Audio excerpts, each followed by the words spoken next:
Welcome to our channel. Today we how to authenticate with Bitstamp using two-factor authentication, beginner guide step by step clearly.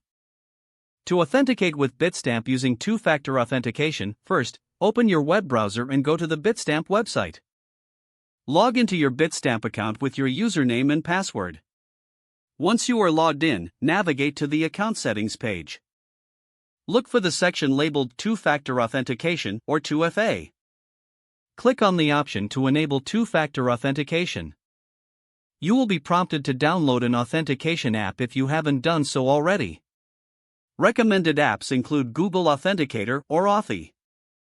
Install the app on your smartphone or tablet following the app's instructions. Next, return to the Bitstamp website. Scan the QR code displayed on the screen using your authentication app. If prompted, enter the 6-digit code generated by the app. This code refreshes every 30 seconds, so make sure to enter it promptly. Once you enter the code, confirm the setup by clicking the appropriate button on the Bitstamp page. You will receive a confirmation message indicating that two-factor authentication is successfully enabled. For added security, write down your backup key and store it in a safe place. This backup key can be used to access your account if you lose access to your authentication app. To complete the process, log out of your Bitstamp account.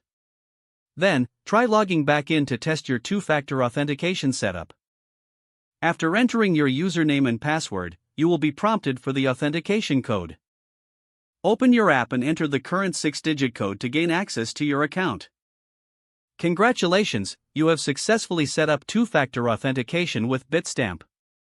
This extra layer of security helps protect your account from unauthorized access. Make sure to maintain your authentication app and backup key securely. Regularly review your account settings and security options to stay protected. You are now ready to trade confidently on the Bitstamp platform. If the page does not load, refresh the browser or try again in a private or incognito window. Make sure you are using the correct email address, then retype it carefully to avoid small typos. If your password is not accepted, use the reset option and create a new strong password you can remember. Don't forget to like this video and subscribe to our channel for more step-by-step tech guides.